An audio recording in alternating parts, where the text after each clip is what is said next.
Ketika sedang melakukan riset untuk video ini, salah satu teman terdekat saya mengirimkan beberapa foto.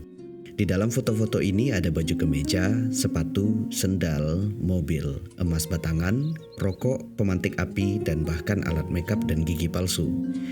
Barang-barang ini menurutnya akan dikirimkan kepada para leluhur yang telah meninggal dengan cara dibakar. Ya, tentu saja seluruh barang-barang ini bukan barang yang sebenarnya ya. Seluruh barang ini dicetak dan terbuat dari kertas. Barang-barang ini adalah beberapa aksesoris yang banyak digunakan masyarakat Tionghoa di daerah saya khususnya untuk merayakan Festival Chengbeng. Festival Chengbeng di dalam bahasa Hokkien atau Festival Qingming di dalam bahasa Mandarin adalah sebuah ritual tahunan dari masyarakat Tionghoa untuk melakukan penghormatan kepada para leluhur sesuai dengan ajaran Konghucu. Yang menarik di sini adalah mengunjungi pusara atau makam leluhur ini mirip dengan kebiasaan masyarakat Muslim di Indonesia menjelang Ramadan. Sejarah dan asal mula Festival Qingming bermula sekitar lebih dari 2000 tahun yang lalu pada masa dinasti Jin. Alkisah seorang putra mahkota dinasti Jin bernama Chong-er melarikan diri bersama beberapa pengikutnya dikarenakan ibu tirinya sendiri yang sangat ingin membunuh Chong-er. Sebuah drama klasik pada era kerajaan untuk memperebutkan kekuasaan. Mungkin karena terburu-buru melarikan diri, tak satu pun dari mereka yang ingat untuk membawa bekal makanan. Chong-er menjadi semakin lemah dan putus asa karena kelaparan. Salah satu pengikutnya bernama Jie Zitui tiba-tiba membawakan semangkok sup untuk sang putra mahkota. Chong-er menyadari bahwa kaki Jie Zitui berdarah seperti bekas luka sayatan.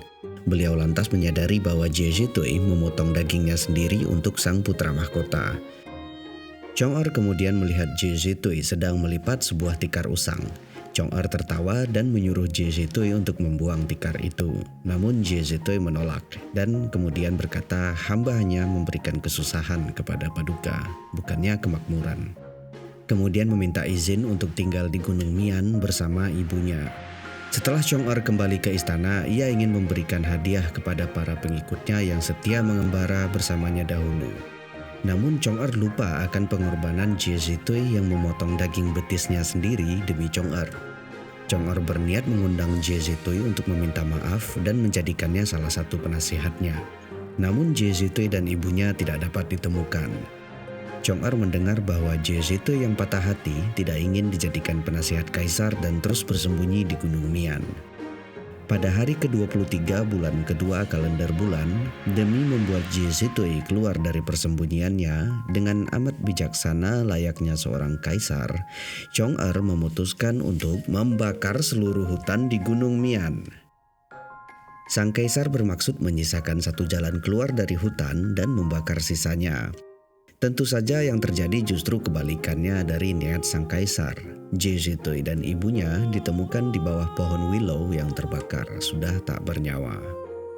Dari lubang di batang pohon willow itu ditemukan secari kertas, bertuliskan, "Jika yang mulia sungguh ingin membayar budinya, maka jadilah seorang kaisar yang baik hati dan mendahulukan rakyatnya."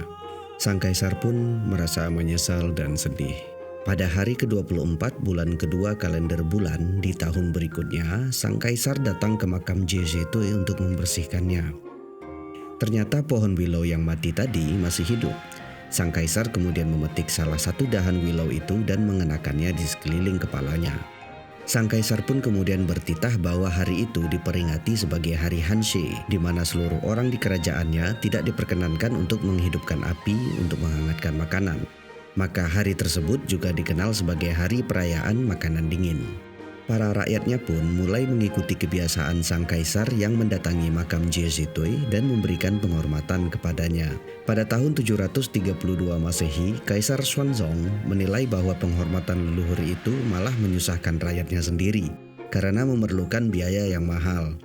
Maka kaisar bertitah bahwa festival penghormatan kepada leluhur cukup dilakukan pada pertengahan musim semi atau Chengbeng saja.